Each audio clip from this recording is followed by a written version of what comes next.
नमस्कार प्यारे साथियों, स्वागत है आपको आपके अपने YouTube चैनल राजा ऑनलाइन क्लासेस में। साथियों, जैसा कि आप सबको पता है कि हम लोग लगातार अभी NCERT किताब यानी कि दोचड़ वाले रैखिक समीकरण युग्म को पढ़ रहे थे।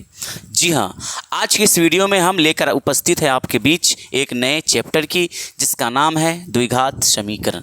ये चैप्टर नंबर 4 है NCERT किताब के अनुसार। अगर आप 2025 के कैंडिडेट हैं, आपका परीक्षा 2025 में होने जा रहा है, तो आपके लिए ये वीडियो बहुत ही सुपर होने वाला है। साथियों, अगर आप चैनल पर पहली बार आए हैं तो चैनल को सब्सक्राइब और इस वीडियो को लाइक करके अपने सभी दोस्तों के पास शेयर ज़रूर कर दीजिएगा। साथियों, देर न करते हुए इस वीडियो को हम स्टार्ट करते हैं। कॉपी और कलम के साथ आप ज़रूर बैठिएगा, ताकि जब भी कोई चीज़ यहाँ पर मैं बताऊँ उसको आप खुद नोट करके और प्रैक्टिस कीजिएगा, तब जाके आपका गणित मजबूत हो जाएगा। चलिए हम इस वीडियो को स्टार्ट करते हैं। ध्यान दीजिएगा, आपके सामने लिखा हुआ है क्लास 10th द्विघात समीकरण चैप्टर नंबर 4। सबसे इंटरेस्टिंग बातें ये है सर कि ये जो चैप्टर है ना क्लास 10th का द्विघात समीकरण, ये चैप्टर जो है आपको दोचड़ वाले रैखिक समीकरण के बाद दिया गया है ना। हालांकि दोचड़ वाले रैखिक समीकरण के बाद नहीं देना चाहिए था, इसे बहुपद के बाद देना चाहिए था जस्ट, यानी कि ये तीसरा नंबर चैप्टर होना चाहिए था, लेकिन ऐसा नहीं है। मैं ऐसा क्यों बोल रहा हूँ? इसलिए बोल रहा हूँ क्योंकि अगर आपने बहुपद चैप्टर को अच्छे से पढ़ा होगा तो बहुपद चैप्टर में जो चीज़ें बताई गई थी और वहाँ पर आपने एक कॉन्सेप्ट भी पढ़ा होगा बहुपद के प्रकार में, द्विघात बहुपद। क्या आपने पढ़ा था? द्विघात बहुपद। अगर आपको थोड़ा भी याद होगा ना तो खूब मज़ा आ जाएगा इस चैप्टर को समझने में। ठीक है, चलिए ध्यान दीजिएगा। अगर याद नहीं है तो मैं एकदम ज़ीरो लेवल से इस वीडियो को स्टार्ट कर रहा हूँ और आप बने रहिएगा वीडियो के अंत तक, फिर आपको समझ में आएगा कि कितना आसान चैप्टर है सर, ये कितना आसान चैप्टर है। देखिए, सबसे पहले हम बात करें कि इस चैप्टर में मुझे क्या पढ़ना है। सबसे पहला जो सवाल होना चाहिए यही होना चाहिए, जो चीज़ मैं पढ़ने जा रहा हूँ उसका इंट्रोडक्शन क्या है, उसका बेस क्या है। अगर इस चीज़ को आप समझ गए तो फिर कोई भी क्षेत्र में कोई भी काम अगर आप कर रहे हैं, अगर आप करेंगे तो वो काम सक्सेसफुल होता है सर, सक्सेसफुल होता है। इसीलिए किसी भी काम को स्टार्ट करने से पहले उसके बारे में पहले समझने का प्रयास कीजिए, उसके इंट्रोडक्शन को समझिए, उसके परिचय को समझिए, उसके बेस को समझिए, तब जाके आपका चैप्टर भी मस्त हो जाएगा और आपकी तैयारी भी ज़बरदस्त हो जाएगी। साथियों, इस चैप्टर में मुझे 4 एक्सरसाइज पढ़ना है। कितने एक्सरसाइज पढ़ना है? 4 एक्सरसाइज इस चैप्टर के अंतर्गत पढ़ना है हम लोगों को, चैप्टर नंबर 4 में। पहला जो प्रश्नावली है एक्सरसाइज 4.1, उसके बाद 4.2, 4.3, 4.4 और इस तरीके से ये चैप्टर ख़त्म हो जाएगा। और यहाँ से शॉर्ट क्वेश्चन भी बनते हैं आपके एग्ज़ाम में, 2 नंबर वाले ऑब्जेक्टिव सवाल भी बनाए जाते हैं और 5 नंबर वाले भी प्रश्न यहाँ से बनते हैं इस चैप्टर के। यस सर, इसलिए हर एक वीडियो को आप कवर कीजिएगा। ये वीडियो का पार्ट 1 है, जिसमें मैं आपको ये बताने आया हूँ कि द्विघात समीकरण होता क्या है, द्विघात समीकरण चैप्टर के अंतर्गत मुझे कौन कौन से एक्सरसाइज कवर करने हैं, ये चीज़ मैं इस वीडियो में बताने वाला हूँ। और द्विघात समीकरण को पहचानेंगे कैसे हम? अगर 4 ऑप्शन दिए गए और आपसे पूछ लिया जाएगा कि निम्नलिखित में कौन द्विघात समीकरण है और कौन द्विघात समीकरण नहीं है, तो आप कैसे पहचानेंगे, कैसे इसकी पहचान कर सकते हैं? ये सारी बातें आज की इस वीडियो में हम करने वाले हैं आपके बीच। इसलिए ये वीडियो बहुत ही इंपॉर्टेंट होने वाला है। आप 1 मिनट क्या, आप 1 सेकेंड के लिए भी वीडियो को स्किप मत कीजिएगा। हो सकता है कि 1 सेकेंड अगर आपने इस वीडियो को स्किप किया, 1 सेकेंड के लिए अगर आपने स्किप किया, तो हो सकता है उस 1 सेकेंड में कुछ इंपॉर्टेंट बातें आपको मैं बताने वाला हूं जो आप उसे सुन नहीं पाए। हो सकता है सर, ये हो सकता है। इसलिए 1 सेकेंड भी आप वीडियो को स्किप मत कीजिएगा, पूरा वीडियो को आप अंत तक ज़रूर देखिएगा। ठीक है, तो पहला नंबर जो प्रश्नावली है 4.1, इसमें हमको पढ़ना है द्विघात समीकरण की पहचान, आइडेंटिफिकेशन। इसका आइडेंटिटी क्या है, इसकी पहचान क्या है, द्विघात समीकरण को मैं कैसे पहचान पाऊंगा, ये चीज़ हम इस एक्सरसाइज में कवर करेंगे। नेक्स्ट एक्सरसाइज 4.2, इसके अंतर्गत हम पढ़ने वाले हैं गुणनखंड विधि के द्वारा द्विघात समीकरण का हल करना। और आप अब कहेंगे सर ये गुणनखंड क्या होता है, तो अगर आपको थोड़ा भी याद हो पॉलिनोमियल्स चैप्टर यानी कि बहुपद, तो उसमें आपने पढ़ा था सर जो द्विघात बहुपद था उसका आप शून्यक निकालते थे। वहां पर बात समझ रहे हैं ना, शून्यक निकाला करते थे, एक्स का मान आप निकालते थे, और द्विघात बहुपद का जो शून्यक होता है वह दो गो आता था। याद कीजिए, एक अल्फा होता था और एक बीटा होता था। तो उस द्विघात बहुपद का जो आप शून्यक निकालते थे वह शून्यक गुणनखंड करके आप निकालते थे। शायद आपको याद होगा सर, थोड़ा सा याद करने का प्रयास कीजिए।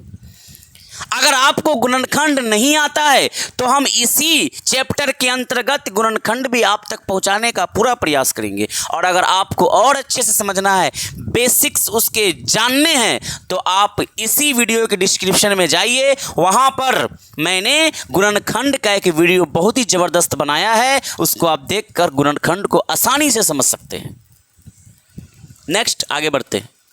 प्रश्नावली 4.3 में हम पढ़ने वाले हैं पूर्ण वर्ग विधि एवं द्विघाती सूत्र द्वारा द्विघात समीकरण का हल। यानी जो द्विघात समीकरण होगा उसका जब हल करेंगे तो इस चैप्टर के अंतर्गत हल करने की 3 विधियां हैं। नंबर 1 गुणनखंड विधि, जो आप बहुपद में भी पढ़ चुके हैं। द्विघात बहुपद का जो गुणनखंड करके आप उसके शून्यक को निकालते थे, वहां सेम वही प्रोसेस यहां भी आजमाइश होगी द्विघात समीकरण के अंदर। बात को समझने का प्रयास कीजिएगा। और यहाँ जो है 4.3 इस एक्सरसाइज में हम द्विघात समीकरण का जो हल निकालेंगे वह पूर्ण वर्ग विधि द्वारा निकालेंगे। 4.2 में हम गुणनखंड विधि द्वारा निकालेंगे। विधियाँ अलग अलग है, आंसर पर कोई फर्क नहीं पड़ता है। विधियाँ अलग अलग है लेकिन आंसर पर कोई फर्क नहीं पड़ता है, बशर्ते 4.2 में हम गुणनखंड करके द्विघात समीकरण का हल प्राप्त करेंगे, जबकि 4.3 में हम पूर्ण वर्ग विधि द्वारा निकालेंगे। साथ में द्विघाती सूत्र का भी इस्तेमाल करेंगे। द्विघाती सूत्र जिसे आप श्रीधराचार्य सूत्र के नाम से भी जानते हैं। किस नाम से जानते हैं? यानी जो द्विघाती सूत्र होता है इसे आप श्रीधराचार्य सूत्र के नाम से भी आप इसको पहचानते हैं। चूंकि श्रीधराचार्य एक व्यक्ति के नाम है, एक मैथमेटिशियन है ये। इन्होंने द्विघात समीकरण को हल प्राप्त करने के लिए एक सरल सूत्र का प्रयोग किया। उसी सूत्र को हम लोग द्विघाती सूत्र कहते हैं, या उसी को आप श्रीधराचार्य सूत्र के नाम से जानते हैं।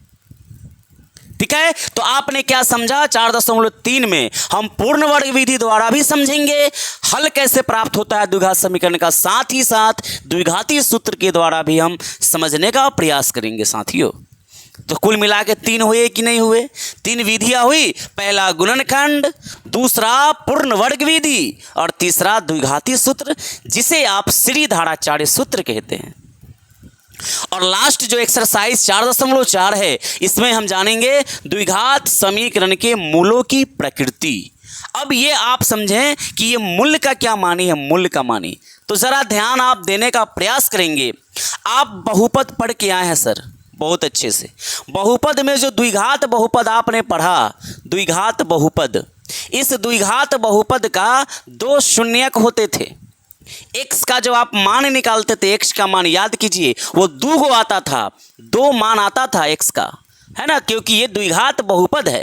रैखिक बहुपद भी आपने पढ़ा होगा, त्रिघात बहुपद भी आपने पढ़ा होगा, चतुर्थघात बहुपद भी आपने पढ़ा होगा। बहुपद के बहुत सारे प्रकार हैं। चर का मान, चर का घात जो आप लिख दें उतने प्रकार का वो बहुपद बन जाता था। याद है आपको, है ना।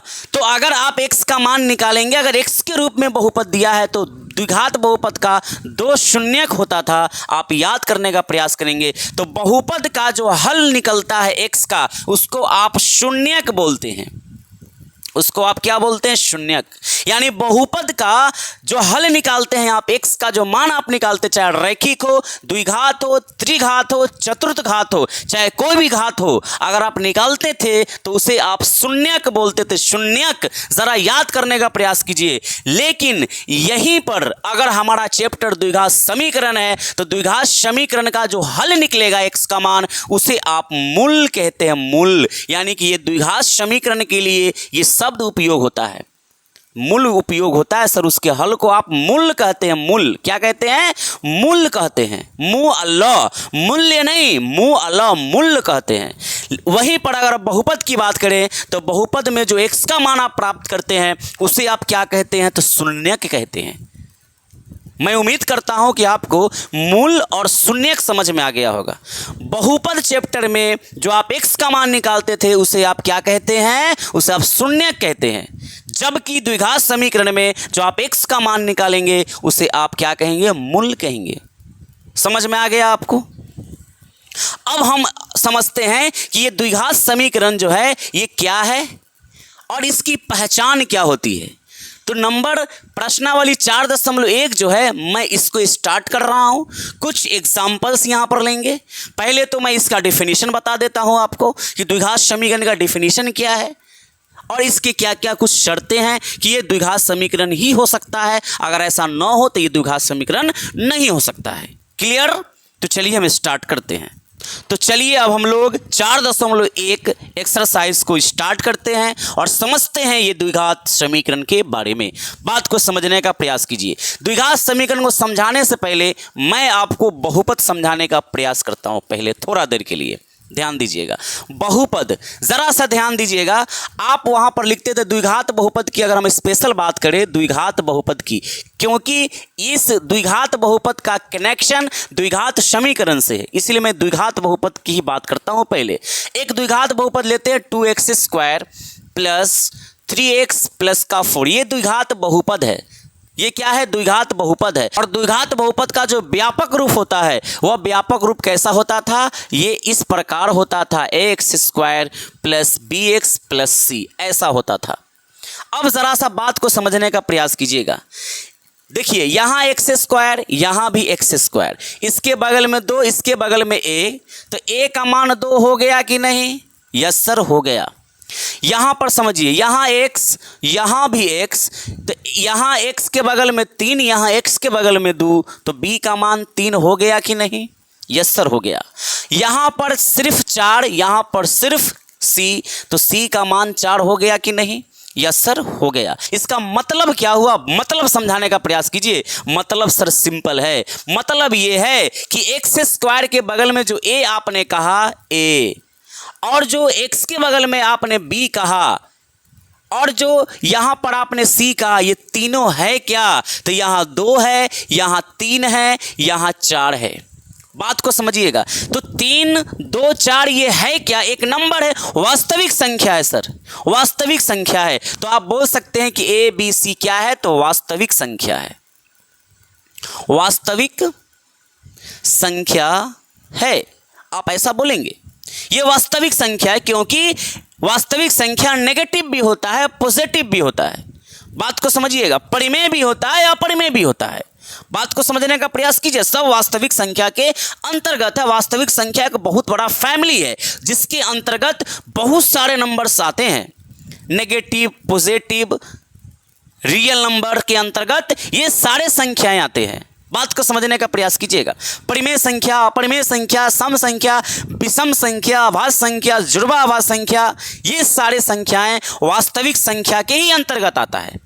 तो आप कह सकते हैं कि a, b और c क्या है? वास्तविक संख्या है, क्योंकि यहां पर नेगेटिव भी हो सकता था या प्लस की जगह माइनस भी हो सकता था, तो माइनस में 3 हो जाता। समझ रहे हैं आप? तो आप इसको वास्तविक संख्या कहते हैं। इतना बात क्लियर है। दूसरी, x² के बगल में जो 2 है, यानी कि a का अगर हम मान की बात करें, स्पेशल a की बात कर रहे हैं, तो जहां a का मान नॉट इक्वल टू 0 होना चाहिए, यानी कि a कभी भी 0 नहीं होना चाहिए। अगर a 0 हो गया तो फिर क्या होगा सर?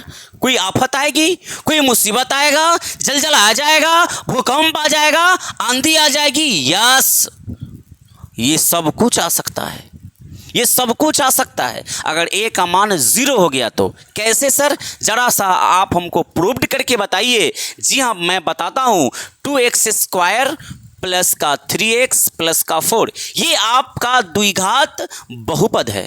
मैंने क्या कहा कि ए का मान x² के बगल में होता है ना ए, ईमानदारी से बोलिएगा, ए का मान 0 नहीं होना चाहिए, नहीं होना चाहिए, यानी 0 के अलावा कुछ और होना चाहिए, 0 नहीं होना चाहिए। अगर आपने इसको 0 कह दिया तो 0 और 2 और यहाँ पर मल्टीप्लाई का साइन है x² प्लस का 3x प्लस का 4, अगर आपने ए को 0 बना दिया तो ये पूरा का पूरा सिस्टम क्या बन गया, 0, और आपके पास बचा क्या फिर 3x प्लस का 4। अब 3x प्लस का 4 को ज़रा आप देखेंगे तो इसमें जो चर x है इसका पावर कितनी है सर, पावर 1 है, घात इसका 1 है। तो एक घात अगर ये हो गया तो एक घात वालों को रैखिक बहुपद बोलते हैं ना, रैखिक बहुपद बोलते हैं। फिर ये द्विघात बचा कहाँ, फिर ये द्विघात बचा कहाँ, इसका घात 1 है, 1, 2 है कहाँ, 2 अगर होता तभी तो इसका नाम द्विघात बहुपद होता। ये तो द्विघात बहुपद है ही नहीं, ये तो द्विघात बहुपद न होकर ये तो रैखिक बहुपद हो चुका है। इसीलिए ये शर्त लागू होता है कि ए का मान कभी भी 0 नहीं होना चाहिए। अगर ऐसा होता है, अगर ऐसा होता है, ए का मान अगर 0 होता है तो ये द्विघात बहुपद न होगा सर, नहीं होगा। यही लागू त्रिघात बहुपद में भी होता है, यही चीज चतुर्थ घात बहुपद में भी होता है, यही चीज पंचम घात वाले बहुपद में भी होता है। ए का मान कभी 0 के बराबर नहीं होना चाहिए सर। क्लियर? तो ये बहुपद की बातें समझ गए आप। अब समझिए द्विघात समीकरण को, क्योंकि मैंने पहले ही कहा था कि द्विघात समीकरण का सीधा संबंध द्विघात बहुपद से है। फर्क क्या है ये समझिएगा। द्विघात समीकरण, द्विघात समीकरण, इसकी परिभाषा मैं यहां पर लिख देता हूं। क्या है इसकी परिभाषा? इसकी परिभाषा है कि वैसा समीकरण जिसमें या जिसके है ना, वैसा समीकरण जिसके चर की अधिकतम घात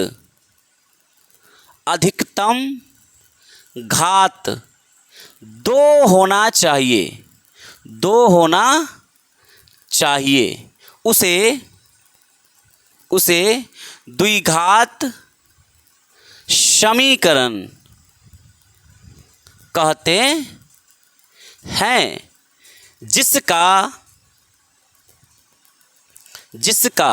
मानक रूप, अब जरा समझिएगा, यहां पर पॉइंट को नोट कीजिएगा। मेरे माथे पर पसीना है, देखिए। हर वीडियो बनाते वक्त मैं पसीने हो जाता हूं। फैन भी चल रहा है यहां पर, ऐसा नहीं है कि फैन नहीं चल रहा है, फिर भी गर्मी इतनी ज़्यादा है, टेम्परेचर इतना ज़्यादा है कि गर्मी में पंखा जो चल रहा है ना, उससे भी जो हवाएं निकल रही है वो गर्म है सर। लेकिन कोई बात नहीं है, कोई बात नहीं है। कॉन्सेप्ट आपको समझ में आ रहा है ना? ये तो मौसम है सर, बदलते रहता है। चलिए देखिए, जिसका मानक रूप, ध्यान दीजिए, यहाँ पर जो ax² plus bx plus c है, जो बहुपद का व्यापक रूप कहलाता है, वहीं अगर समीकरण की बात करेंगे तो सेम चीज इसी को मैं यहां पर लिखता हूं, ax² plus bx plus c। यहां पर देखिएगा इन दोनों में क्या फर्क है सर, फर्क मैं समझाना चाहता हूं, मजा आ जाएगा। द्विघात बहुपद है ये, ax² plus bx plus c, ये द्विघात बहुपद का व्यापक रूप हुआ। ये द्विघात बहुपद का व्यापक रूप है, अभी भी ये व्यापक रूप ही है, लेकिन जैसे ही हम बराबर लगाकर और यहाँ पर कोई भी नंबर डाल देते हैं, 0, माइनस में, प्लस में, कुछ में भी अगर हम डाल देते हैं, बराबर के उस तरफ कुछ भी रख देते हैं, कुछ नहीं तो 0 भी अगर रख देते हैं, अब इसको आप द्विघात समीकरण कहेंगे। द्विघात समीकरण, द्विघात बहुपद नहीं कहेंगे। बात समझ में आ रहा है? द्विघात बहुपद और द्विघात समीकरण में कितना का फर्क है सर? बस ये फर्क है, इतना ही फर्क है। ये द्विघात बहुपद है, लेकिन जैसे ही बराबर का चिन्ह डालकर आप कुछ भी लिख दीजिए, 0 लिख दीजिए, 1 लिख दीजिए, माइनस में 1 लिख दीजिए, अब ये द्विघात समीकरण है, समीकरण और कुछ नहीं। अब जरा दूसरी कंपेयर करते हैं। यहां पर ध्यान दीजिएगा, ए बी सी को आपने क्या कहा? वास्तविक संख्या। यहां भी आप कहेंगे कि ए बी सी वास्तविक संख्या है, वास्तविक संख्या है सर, वास्तविक संख्या है, रियल नंबर है। ये कुछ भी हो सकता है। यहां पर परिमेय संख्या, अपरिमेय संख्या, ऋणात्मक संख्या, धनात्मक संख्या, कोई भी संख्या ये हो सकता है, ए और बी और सी। दूसरी compare, A does not equal to 0, यहां भी लागू होगा, A does not equal to 0, A का मान यहां भी 0 नहीं होना चाहिए। बाकी सब 0 रहेगा तो काम चल जाएगा, बिल्कुल चल जाएगा, सिर्फ ए का मान 0 नहीं होना चाहिए। एग्जाम्पल जैसे ध्यान दीजिएगा, जैसे मैंने लिखा 5x² माइनस का 9x प्लस का 4, क्या ये द्विघात समीकरण है? नहीं सर, द्विघात समीकरण नहीं है। क्यों नहीं है सर? क्योंकि आपने बराबर डाला कहाँ, अब हुआ ये द्विघात समीकरण, अब हुआ ये द्विघात समीकरण, जहां इसको आप बोलेंगे ए, इसको आप बोलेंगे बी, इसको आप बोलेंगे सी, और x² का जो ये 5 बगल में दिख रहा है इसको आप गुणांक कहते हैं। तो x² का गुणांक हमेशा a होता है, x का गुणांक b होता है और c अचर पद होता है। और यहां पर आप देखेंगे तो a का जो गुणांक यानी x² का गुणांक जो 5 है, जो ये 5 है, यहां पर a का जो मान है वह कभी 0 नहीं होना चाहिए। अगर ये 0 हो गया तो क्या होगा सर? आफत आ जाएगी। बिल्कुल, 5x² माइनस का 9x प्लस का 4 इज इक्वल टू 0। अभी तक तो ये द्विघात समीकरण है। जैसे ही अगर आपने a का मान 0 बोल दिया तो 0x² माइनस का 9x प्लस का 4 बराबर का 0, और यहां पर ये बन गया हीरो, माइनस का 9x प्लस का 4 बराबर 0। समीकरण तो ये है, समीकरण इसलिए है क्योंकि ये बराबर में है, और द्विघात इसलिए नहीं है क्योंकि इसमें किसी एक भी चर का मान, चर का घात आपको 2 नहीं नजर आ रहा है, इसका घात 1 है, और ये रैखिक हो गया। रैखिक समीकरण कहलाएगा, द्विघात कभी नहीं कहलाएगा। इसीलिए ए का मान 0 नहीं होना चाहिए। प्यारे साथियों, मैं ऐसा मान सकता हूं, उम्मीद करता हूं कि आपको कॉन्सेप्ट अच्छे से क्लियर हो रहा होगा, अच्छे से क्लियर हो रहा होगा कि द्विघात समीकरण और द्विघात बहुपद में क्या डिफरेंस है। यही डिफरेंस है, बस एक चीज का डिफरेंस है सर। वो क्या है? वो ये है कि बराबर द्विघात समीकरण में बराबर का चिन्ह होना चाहिए, बराबर के चिन्ह के बाद केवल बराबर का चिन्ह लिख कर छोड़ना नहीं है, इसके बाद कुछ ना कुछ होना जरूरी है, इसके बाद कुछ ना कुछ होना जरूरी है, तब जाकर ये द्विघात समीकरण कहलाएगा। और अगर नहीं देते हैं तो वो सिर्फ द्विघात बहुपद रह जाएगा, द्विघात बहुपद रह जाएगा। ठीक है, तो इतनी सारी कहानियाँ, इतनी सारी बातें मैं उम्मीद करता हूँ कि समझ में आएगा। एक बार थोड़ा सा फिर से मैं बता दूँ, देखिए इसको आप बोलते हैं मानक रूप क्योंकि ये है द्विघात समीकरण, और इसको आप बोलेंगे व्यापक रूप क्योंकि ये है बहुपद, क्योंकि यह है बहुपद। इसमें भी ए बी सी अचर पद यानी कि वास्तविक संख्याएं, यहां भी ए बी सी वास्तविक संख्याएं, यहां भी ए का मान नॉट इक्वल टू 0, यहां भी ए का मान नॉट इक्वल टू 0। अगर आप कहेंगे सर बी का मान 0 कर देंगे तो काम चलेगा, यस सर, क्यों नहीं चलेगा, यहीं पर करके दिखा देते हैं। अगर आप b का मान 0 करते हैं तो क्या फर्क पड़ता है इसका? कुछ नहीं सर, यहाँ 0 अगर होता है तो ये सिस्टम क्या बनेगा? तो ये 5x² माइनस, ये तो 0 बन गया, ये क्या बन गया 0, और यहाँ माइनस का 4 हो जाएगा बराबर में 0। लेकिन आपको द्विघात समीकरण में पहचानना क्या है? चर का घात 2। देखिए तो चर का घात 2 है कि नहीं? हो गया ये द्विघात समीकरण। बाकी किसी से कोई लेना देना नहीं है, कोई शिकवा शिकायत नहीं करनी। आप समझिए 5x² बराबर 0 को भी द्विघात समीकरण कह सकते हैं, 5x² माइनस 4 को भी आप यहाँ पर जो है बराबर 0 को भी द्विघात समीकरण बोल सकते हैं। अगर आप 5x² प्लस 3x लिख कर बराबर में 0 लिख दे, इसको भी आप बोल सकते हैं द्विघात समीकरण। पता ये चला, मालूम ये हुआ, नॉलेज ये हुई कि सर पता चल गया, मुझे समझ आ गई कि द्विघात समीकरण वह समीकरण होता है जिसमें चर का अधिकतम घात 2 होना ही चाहिए, होना ही चाहिए, होना ही चाहिए, और बराबर का चिन्ह होना चाहिए। अगर ऐसा है तो वह द्विघात समीकरण है, अन्यथा वह द्विघात समीकरण नहीं है। जहां a b c अचर पद है और a नॉट इक्वल टू 0 होना चाहिए। सर बात समझ रहे हैं? चलिए मैं आपके लिए कुछ इंपॉर्टेंट उदाहरण लेकर उपस्थित हूं, जो कि 4 गो उदाहरण है, उसको हम समझेंगे। हालांकि एनसीईआरटी किताब का ही है, वो द्विघात समीकरण है या नहीं है, इस चीज़ के बारे में हम जानकारी लेते हैं। उसकी जांच करनी है कि द्विघात समीकरण है या नहीं है। ठीक है, तो चलिए हम स्टार्ट करते हैं, ध्यान दीजिएगा। चलिए अब हम लोग द्विघात समीकरण को जांचते हैं कि आपके सामने जो समीकरण दिया हुआ है ये द्विघात समीकरण है या नहीं, इसकी जांच करनी है। लिखा है कि जांच कीजिए कि निम्न द्विघात समीकरण है या नहीं। अगर होगा तो कहेंगे है, नहीं होगा तो बोलेंगे नहीं है। सिंपल सा बात है। चलिए इसमें समझिएगा सॉल्यूशन। ये क्या है जरा ध्यान दीजिएगा, इसको जरा आप देखिएगा ना तो आपको कुछ समझ में आएगा। x-2 इसका ये क्या है, होल स्क्वायर। तो आप अगर इसको थोड़ा देर के लिए a मान लीजिए, इसको आप b मान लीजिए, यहाँ माइनस है, इसका स्क्वायर अगर समझ लीजिए, तो a माइनस बी का यह होल स्क्वायर हुआ कि नहीं हुआ? a माइनस बी का होल स्क्वायर हुआ कि नहीं?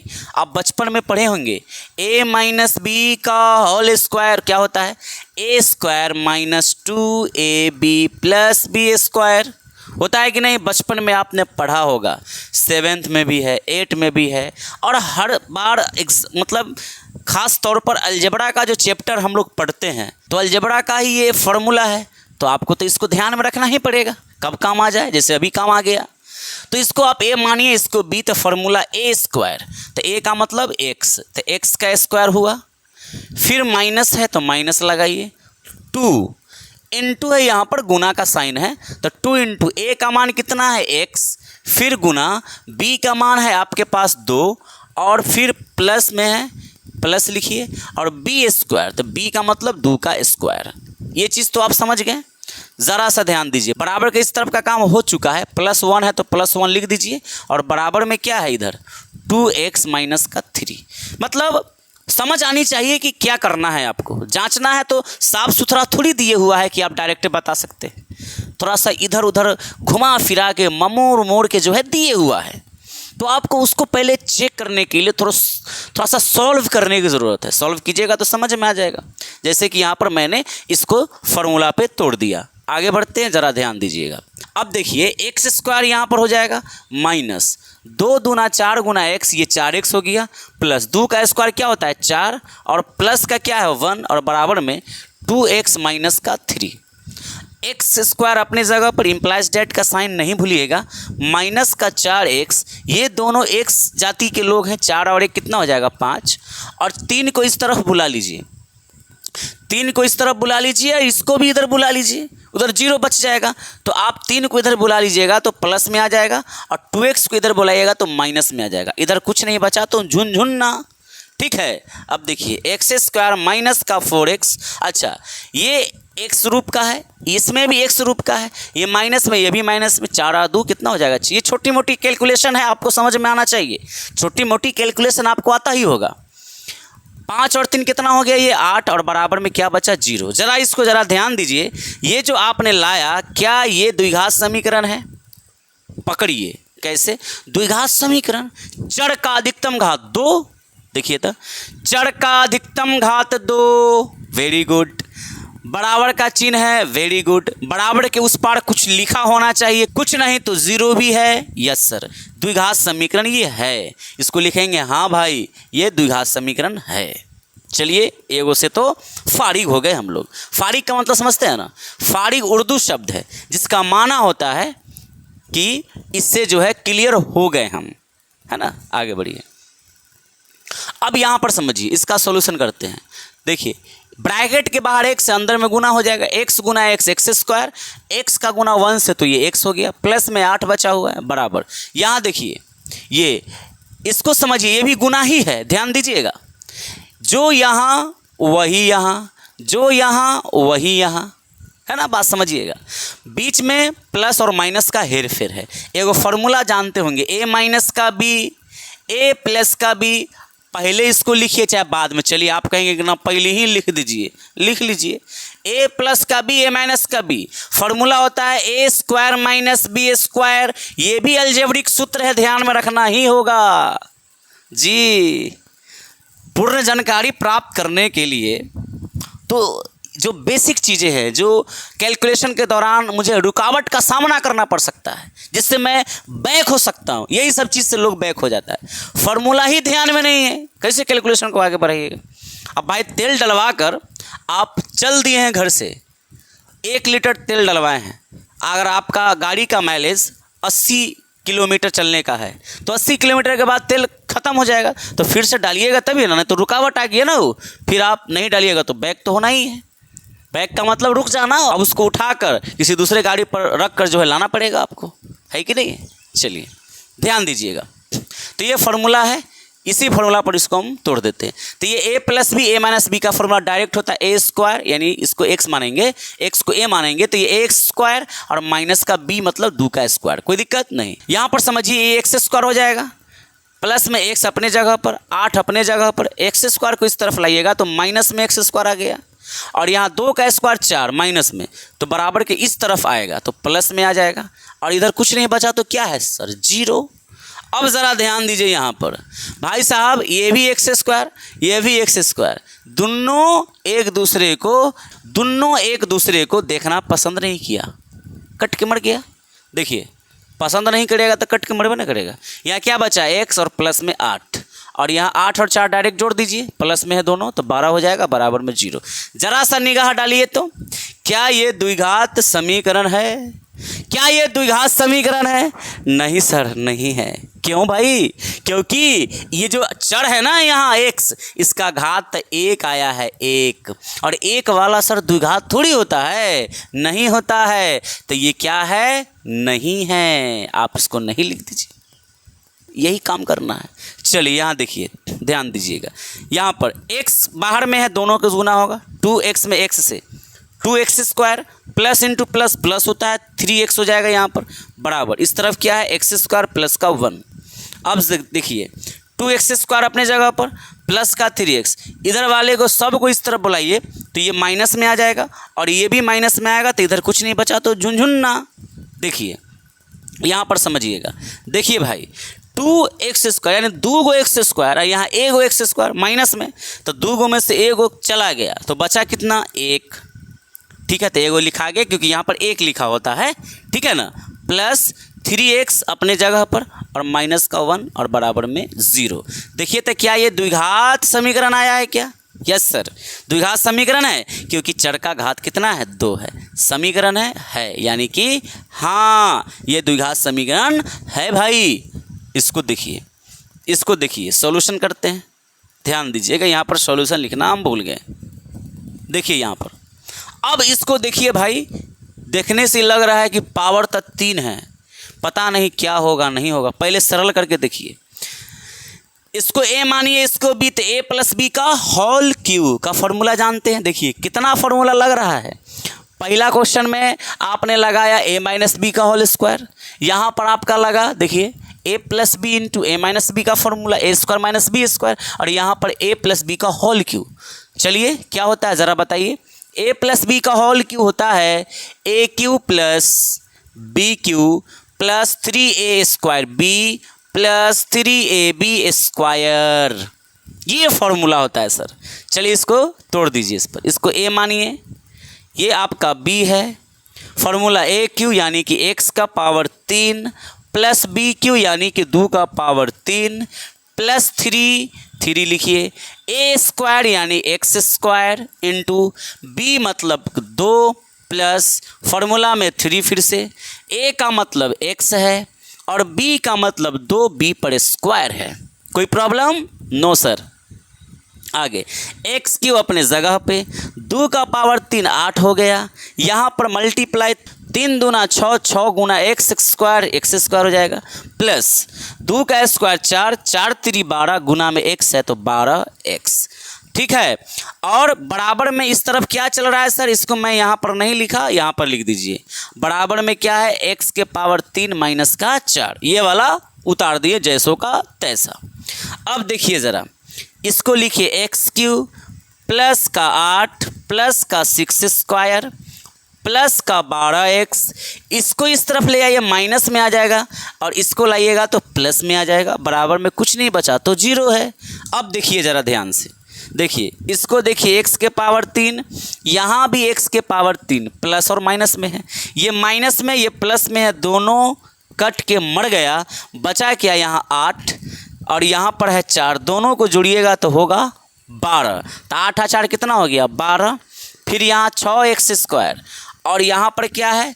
6x स्क्वायर के साथ में कोई नहीं है तो इसको आप लिख लीजिए, प्लस में क्या लिखिए? 12x है ना, ये वाला 12x लिखाया है, और ये 8 और 4 12। बराबर में कुछ नहीं बचा तो 0। ज़रा सा इसको नचा के लिखिए, एक्स स्क्वायर वाला को पहले तो 6x स्क्वायर प्लस में 12x लिख दीजिए। ठीक है, फिर प्लस में ये वाला 12 और बराबर में 0। ज़रा सा चेक कीजिए कि क्या जो आया है मुझे, क्या ये द्विघात समीकरण है? इसको मैं यहाँ पर लिख दूँ, यहाँ पर थोड़ा सा क्लियर रहेगा, आपको नीचे दिख भी नहीं रहा होगा। 6x स्क्वायर प्लस का 12x प्लस का 12 बराबर में 0। क्या ये द्विघात समीकरण है? Yes sir. x का घात कितना है? 2 है। समीकरण का चिन्ह है, 0 भी इस तरफ लिखा हुआ है। हाँ सर, समीकरण है। तो इस तरीके से प्यारे साथियों, समीकरण का ये पहला नंबर चैप्टर का जो पहला एक्सरसाइज है, जिसका वीडियो का पार्ट 1 है, इसको आपने अच्छे से कवर किया होगा। साथियों, मैं ऐसा उम्मीद करता हूँ कि आपको ये सारी बातें समझ में आई होगी। आपने आज क्या सीखा?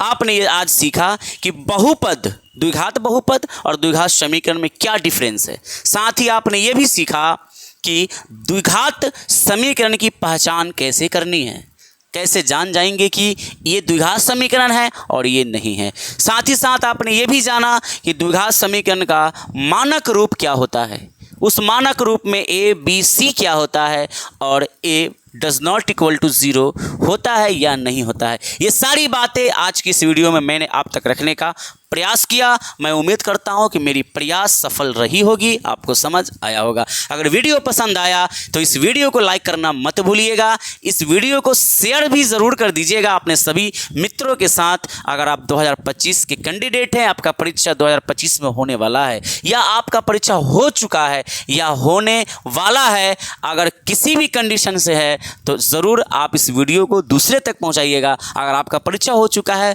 तो आप अपने छोटे भाइयों को इस वीडियो को दिखाइए, अपने दोस्तों को दिखाइए, अपने समाज को दिखाइए, ताकि उसका भी गणित मजबूत हो और अपना ड्रीम पूरा कर सके। मिलेंगे आपके साथ जल्द ही, इसके पार्ट नंबर 2 को लेकर उपस्थित हो जाएंगे नेक्स्ट वीडियो में। तब तक के लिए जय हिंद, जय भारत, वंदे मातरम।